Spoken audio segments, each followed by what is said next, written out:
Aliens known as the Mimics crashed into Europe a few years ago, and their advanced technology and element of surprise caused the continent to be soon destroyed.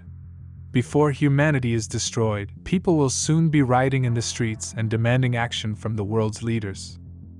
A major battle in Verdun is won by an allied army of humans using new mechanized suits 5 years later, when all appears hopeless. Sergeant Vertasky of the Special Forces is acclaimed as a hero after being credited with hundreds of mimic deaths. As the combined human forces attempt to utilize the momentum for Verdun to launch a multifaceted final attack on Europe, she quickly becomes an emblem and a recruitment boon for the human military. Major Cage of the U.S. Army is one of the talking heads on the newsreels promoting Vertasky and the war effort. The morning before the operation to reclaim Europe, Cage takes a flight to London. General Brigham, the commander of the Western Allies, meets with him and gives him the go-ahead for Cage to accompany the initial Allied force landing in France and provide media coverage on the ground. Cage does not want to engage in combat because he was an ROTC cadet in college and lacks expertise in the field. He employs a number of strategies to delay the deployment, even going so far as to attempt to extort the general through the media. When Cage approaches the door, Brigham orders the guards to pursue him even though the general first seems as though he would let him leave. Cage tries to flee but is tossed into unconsciousness just as he enters another tunnel. Later in the day, at Heathrow Airport, which has been transformed into a military installation, Cage awakens on a heap of duffel bags. Before Sergeant Farrell takes over, a sergeant shoves boots into his hands. It comes out that Brigham informed Farrell by instructions that Cage had attempted to flee and had thus been reduced from an officer to a private. When Farrell first meets the J Squad, a group of oddball troops Cage is assigned to, they are caught gambling by Cage. Farrell reprimands them, has them eat the cards, and tells them to prepare Cage for tomorrow's deployment. Everyone puts Cage on their blacklist after learning that he is a deserter who believes he is beyond combat, and Cage is then taken to training. The J Squad members do not even bother teaching Cage how to utilize his own suit on Invasion Day because they think he would perish within a short period of time. Cage is uneasy and disoriented as he observes everyone moving freely and effortlessly locating their preferred weapons. Vertasky proudly commands the soldiers as they depart, but Cage persists in trying to flee. But the others swiftly drag him after them. The rear of their airship suddenly bursts as all of the planes quickly lift off and are ready to land on the French coast. The team falls early, but Cage is so terrified that he doesn't follow until the explosion fire is closer. A number of troops are killed before they ever hit the ground as explosions continue to take place around them as they plummet through the air. Although it was planned for the mission to reclaim Europe to be a surprise assault, the Mimics appear to be well prepared with a proper ambush and start slaughtering the humans without mercy. While running about in terror, Cage notices that people are dying all over the place but still is unable to remove the safety off his firearm. Both human beings and objects appear to be on fire, and Cage eventually falls as a jet crashes close to him. When Vertasky first appears, she engages in impressive combat, but after trading blows for a while, she becomes sidetracked when she notices Cage lying on the ground, and something strikes her from behind, quickly killing her. As they attempt to formulate a strategy with Cage back in the J Squad, a mimic suddenly emerges from the earth and assaults them. Cage ultimately succeeds in unlocking his weaponry as well, helping to destroy the alien and feeling proud of it while the other troops madly fire at it. Sadly, another alien is on the way, and Cage won't give up without a fight, so he grabs a mine and grips onto it as the blue mimic leaps on him and kills them both. As a result, Cage is splattered with alien blood, which then enters his body. The same sergeant gives Cage the boots as he suddenly awakens in a panic on top of the duffel bags, and Farrell again takes Cage away. Cage is perplexed, especially after he correctly predicts what Farrell is going to say, demonstrating that the combat was real. He follows exactly the same procedures for the meeting with the J Squad, donning the costume, and boarding the aircraft in an effort to anticipate what everyone will say to him. When the explosion occurs once more, Cage learns to drop quicker. As soon as he touches down, he recalls his colleague passing away and attempts to warn him, but he is too slow, and the man passes away nevertheless. Next, Vertasky is pushed to the ground by Cage, who then takes the shot in her place. When Vertasky sees him hurt, he seizes the opportunity to remove the batteries from his suit, and an additional alien then murders him. Cage awakens at the airport once more. He attempts to warn Farrell about it, knowing that what he saw was true and that they would be rushing into an ambush. He does this by addressing each J-Squad member by name and explaining where they concealed the cards in an effort to corroborate his tale. Sadly, no one believes him, and Cage is transported to the airport with his lips taped shut. When the plane blows up, Cage jumps out to swiftly save the other soldier, but he is murdered in the process. Finally realizing that death resets his day, Cage starts to take advantage of him. He just charges into battle and does his best to save people despite repeatedly dying since no one believes a word he says. After several fruitless efforts, he finally manages to find a loop where he can drive Vertasky far enough for her to get a few warnings while simultaneously shooting everything that approaches too closely without having to look because he already knows where everything is. When another alien is ready to murder him, Vertasky replies, "Find me when you wake up." Before they both die again, even though he is still in shock and still believes everything the alien says. Cage regains consciousness on the duffel bags once more, but this time, he begins working with Farrell and J-Squad to buy himself some time to locate Vertasky. He behaves politely and even assists the team in concealing the cards so Farrell won't see them. He now studies a strategy to elude capture every time they go to training. His initial attempt involves waiting for the workout routine to finish before swerving into oncoming traffic, but this results in his being struck by a vehicle. After a few kills, he effortlessly rolls and hides under the car to flee. After avoiding a few training machines, he enters the sophisticated training facility. Vertasky stares down on him until he admits that she sent him.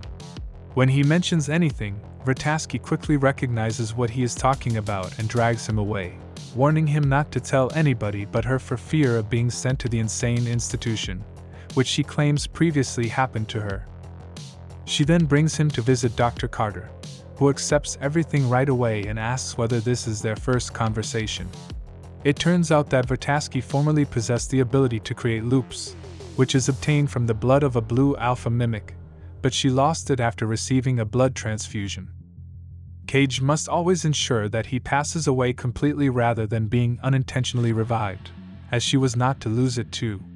She achieved that significant triumph for womankind thanks to this power, and the aliens are always aware of it. Carter developed a gadget that could detect the Omega if it were entered into an alpha in order to test his claim that all mimics are simply brain representations of a single overmind Omega extraterrestrial monster. However, his experiments led to his termination, and the device was seized.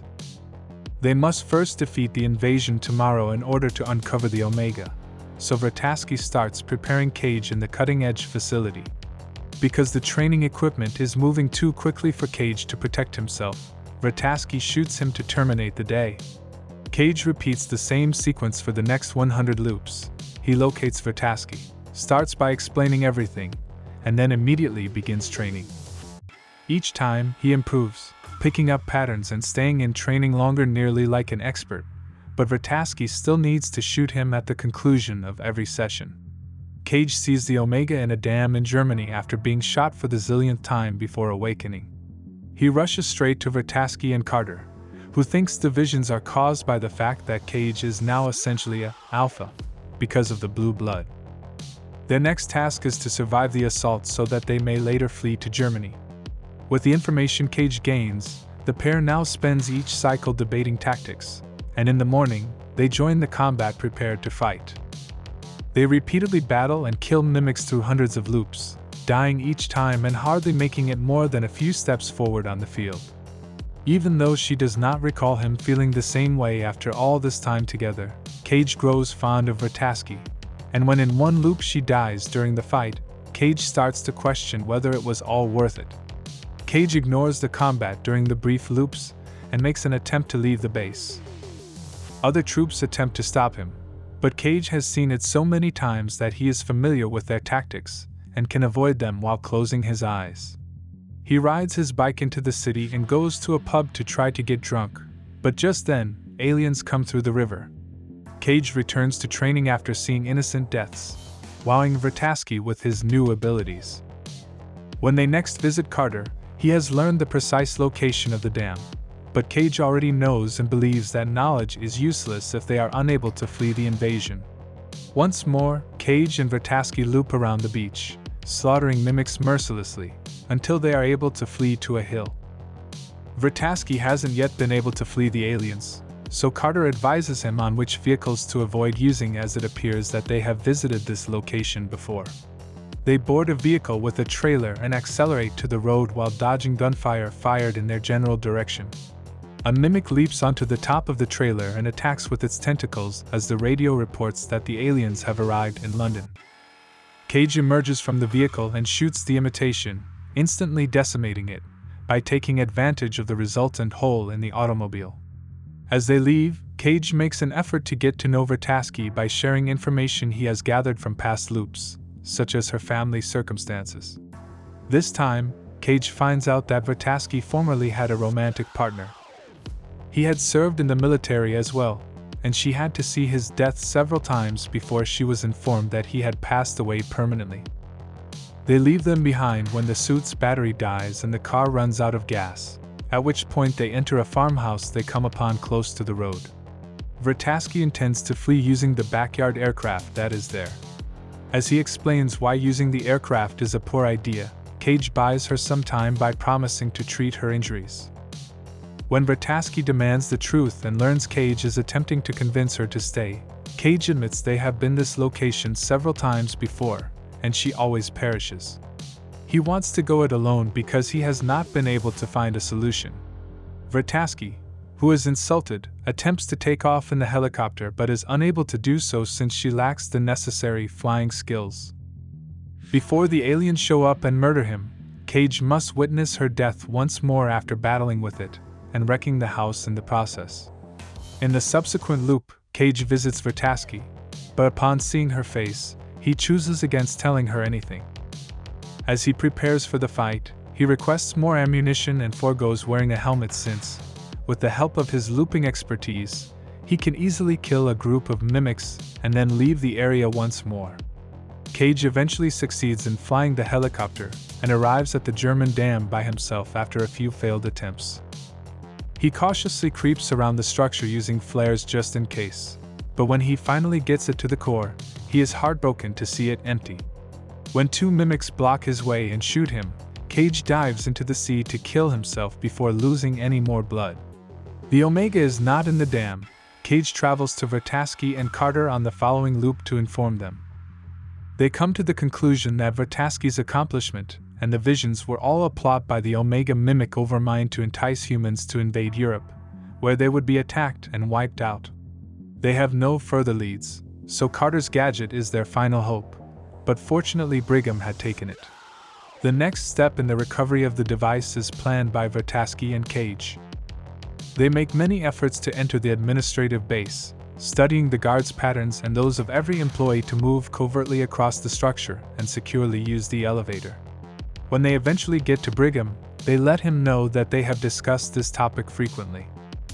Cage shows this by foreseeing what the secretary would say or do. Brigham, who is impressed, pulls the device out of the safe and declares he wants to use it, but Cage declines since it may go wrong and he cannot loop. Brigham hands them the device and lets them go, but this time Brigham's soldiers are waiting outside and are attempting to apprehend them. As the guards are after them, the pair swiftly dashes back to the parking lot and grabs a car to drive as quickly as they can. When Cage injects his thigh with the device while Vertasky is operating the vehicle, his eyes turn dark and he begins to get a vision. It turns out that the Omega is located under Paris's Louvre Museum. As Cage manages to drive onto the street, the firing resumes, and a soldier in a mecha suit suddenly blocks the road. Cage wakes up and informs Vertasky of the situation. He stops the automobile with the strength of the suit, and the collision renders both of them unconscious.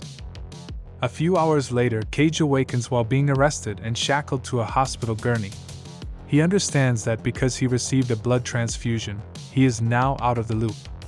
Vertasky arrives and frees him as he fights with the gurney and trips over while attempting to get away. He intervenes just in time to explain that he can sense that he can no longer loop when she is about to murder him. Following Vertaski's break-in, the two of them skillfully smuggle themselves back into the base using Cage's prior security experience. The Omega must be killed without the loop, but they only have 3 hours before the invasion, thus they will need warriors.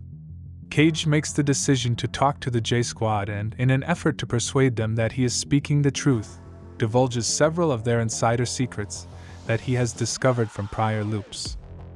The team is pleased, but they are unsure whether they want to follow a complete stranger. Fortunately, the renowned Vertaski steps up and quickly earns their allegiance. The squad receives the suits in the morning, but instead of going with the rest of the army, they hijack a jet and take off. Cage warns everyone that they should only kill the orange aliens and not the blue alphas, since doing so will cause the day to reset. Vertaski won't remain behind, despite his wishes for her not to come, because he cannot reverse her death at this time. The first soldier perishes as the mimics arrive in Paris and start firing at the aircraft in an effort to save their commander. As the remainder of the squad exits the jet, his closest friend starts firing from the door in retaliation, but the plane loses control and falls to the ground, killing a few more troops. Cage falls into the water as a result of the abrupt plunge, and the suit's weight keeps him there. To be able to swim out, he has no choice but to take it off. The entire neighborhood was in ruins, so he carefully makes his way to the Louvre. He is startled by a noise, but it is merely Vertaski who tells him that 3 other squad members have also survived. When they come together, they discover they only have a few grenades to kill the Omega and not enough ammunition to continue. Then Cage has an idea. Even though the plane can't fly, it still has a functional engine, so they could make it slip past the impersonators and into the museum. Moving all the clutter out of the way and deciding to remain behind as backup, the 2 soldiers who still have the suits do so. The troops utilize their suits to battle the mimics when Vertaski causes the jet to move and sends them after them. They use every round of ammunition they have and kill quite a few orange aliens, but alas, it is not enough, and they both perish rather fast. Next, the mimics approach the aircraft, and the 3rd soldier likewise fires fiercely with the armament of the aircraft. Sadly, he too is murdered since there are too many aliens shooting at once. Cage rushes to take control of the cannon and fires as quickly as he can at the mimics. He can't get rid of them all quickly enough though, because he's just human. Cage shifts his gunfire to the interior of the aircraft as the mimics leap onto the roof and begin tearing off the roof. Vertaski is forced to leave her seat after the collision, but Cage promptly steps in to protect her, allowing her to rapidly return to the cockpit and steer the aircraft directly through several well-known landmarks. When the jet ultimately crashes into the museum, Cage is left dangling outside, where he slides off and lands safely. Thanks to her seat, Vertaski also escapes the collision and gathers all of their remaining weaponry before joining Cage. The two start racing through the main museum floor, with Vertaski moving more slowly due to her injured leg. After shooting a few nearby aliens, Cage drops a grenade, and the group jumps into a floor opening only to fall on top of a car in the subterranean area. They are about to be covered by debris as well, but Cage moves them out of the path in time. The group discovers the area is flooded and knows the Omega is submerged as they hear the mimics on the floor above attempting to find a way to get to them. When an Alpha arrives at the scene at that same moment, they swiftly hide behind some rubble to formulate a strategy.